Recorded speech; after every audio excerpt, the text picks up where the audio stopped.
মায়ার শহর মদিনা, যতই ঘুরছি ততই বিস্মিত হচ্ছি। মনে হচ্ছে একটা ঘোরের মধ্যে আছি। السلام عليكم. السلام ورحمة الله. أهلا وسهلا. بنغلاديش كويس. كويس. ألجيريا كويس. وتدري من الجيري.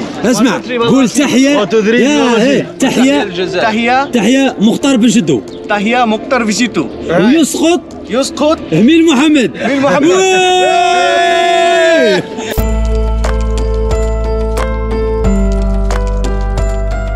ইসলামের ইতিহাসের তাৎপর্য ও ফজিলতপূর্ণ মসজিদগুলো এখানেই।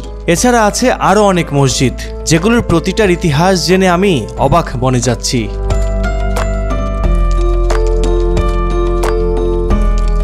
তেমনি এক মসজিদের নাম মসজিদ আল গামামা।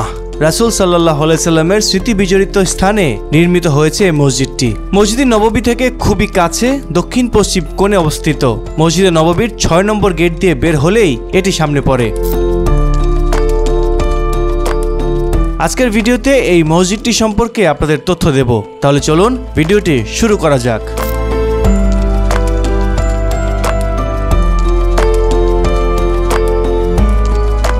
আমার পেছনেই মসজিদে গামামা। এই মসজিদে গামামা কিন্তু ইসলামের ইতিহাসে গুরুত্বপূর্ণ আরেকটি মসজিদ। গামামা শব্দের অর্থ মেঘমালা। গামামা আরবি শব্দ, এর অর্থ হচ্ছে মেঘমালা। মদিনা একবার অনাবৃষ্টির কবলে পড়েছিল, তখন আল্লাহ রাসূল সাল্লাল্লাহু আলাইহি সাল্লাম এই জায়গাতেই ইস্তিকার নামাজ আদায় করেছিলেন বৃষ্টির জন্য। আল্লাহ রাসূল সাল্লাল্লাহু আলাইহি সাল্লাম নামাজরত অবস্থায় আল্লাহর রহমতে বৃষ্টি বর্ষণ হয়েছিল মদিনার মাটিতে।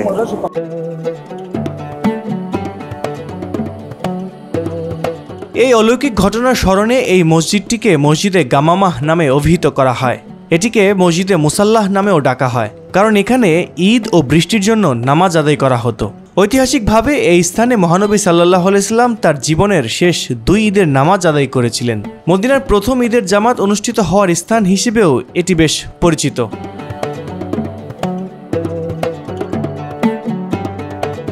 মসজিদে নববীর দক্ষিণ পশ্চিম কোণে মসজিদে গামামা অবস্থিত। এই মসজিদে গামামাটি এখন মসজিদে নববীর এরিয়ার মধ্যেই পড়ে গেছে, কারণ মসজিদে নববী সম্প্রসারণ করা হয়েছে। সম্প্রসারণের ফলে কিন্তু এই মসজিদে গামামা মসজিদে নববীর বাউন্ডারির ভিতরেই চলে এসেছে।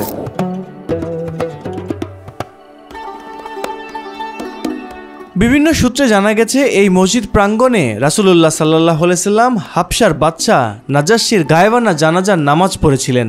বাদশা নাজাশিকে মহানবী সাল্লাল্লাহু আলাইহি সাল্লাম ইসলামের দাওয়াত দিয়ে চিঠি পাঠিয়েছিলেন। চিঠি পেয়ে তিনি ইসলাম গ্রহণ করেছিলেন।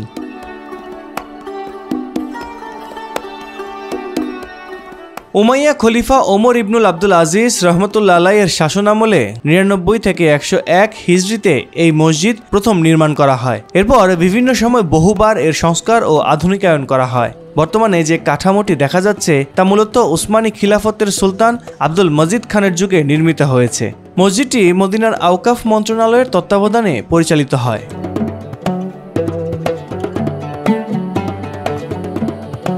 এখন এই মসজিদটি কিন্তু কবুতরের অভয়ারণ্য। যেখানেই যাবেন মসজিদের চতুর্দিকে, শুধু এইটাই না, মসজিদে গামামা না, মসজিদে নববীর আশেপাশে প্রচুর কবুতর।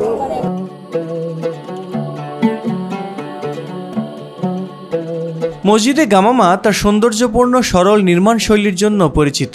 এটিতে ইসলামী স্থাপত্যের ঐতিহ্যবাহী উপাদান ব্যবহার করা হয়েছে।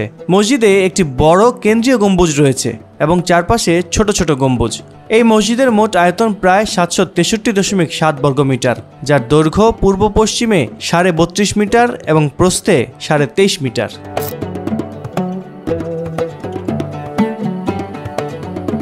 মসজিদের প্রধান নামাজ ঘরটি প্রশস্ত ও শান্ত পরিবেশে তৈরি করা হয়েছে, যাতে মুসল্লিরা একাগ্রচিত্তে নামাজ আদায় করতে পারেন।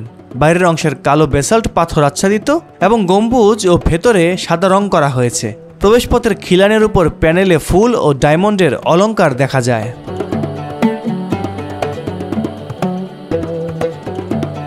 মসজিদের অভ্যন্তরে 4টি পাথরের স্তম্ভ রয়েছে এবং পশ্চিম দেয়ালে 3টি মেহরাব আছে, যার মাঝখানেরটি বড় আকারের। মসজিদের চারপাশে হাঁটার জন্য প্রশস্ত রাস্তা। এই মসজিদ থেকে বেরিয়ে সোজা সামনে তাকালেই এক গম্বুজওয়ালা যে মসজিদটি দেখা যায়, সেটি হচ্ছে মসজিদে আবু বকর রাদিয়াল্লাহু তাআলা আনহু। আমার পেছনে এক গম্বুজ আর এক মিনারওয়ালা যে মসজিদটি দেখতে পাচ্ছেন, এটি মসজিদে আবু বকর। এই মসজিদে আবু বকরটিও মসজিদে নববী এলাকায় পড়েছে। মসজিদে নববী থেকে বেরিয়ে মসজিদে গামামা, আর মসজিদে গামামা থেকে বের হলেই মসজিদে আবু বকর।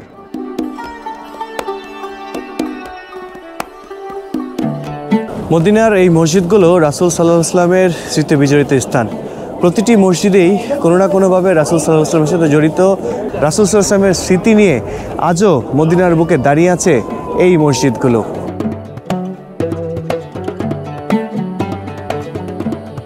মসজিদে গামামা শুধু একটি ইবাদতের স্থান নয়, এটি একটি ইসলামী ইতিহাসের এক অলৌকিক ঘটনার সাক্ষী। এই মসজিদের সঙ্গে জড়িয়ে আছে মহানবী হযরত মুহাম্মদ সাল্লাল্লাহু আলাইহি ওয়াসাল্লামের স্মৃতি এবং তার ওসিয়তের সাক্ষ্য। এই মসজিদে নামাজ আদায় করার মাধ্যমে মুসলমানরা শুধু ইবাদত করে না, বরং তারা মহানবী সাল্লাল্লাহু আলাইহি ওয়াসাল্লামের সান্নিধ্য ও আশীর্বাদ লাভের চেষ্টা করে।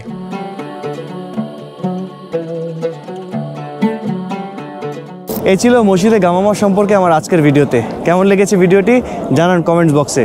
দেখা হচ্ছে নতুন কোনো ভিডিওতে। ভালো থাকবেন এবং মুভি উইথ কাসিরের সাথেই থাকবেন।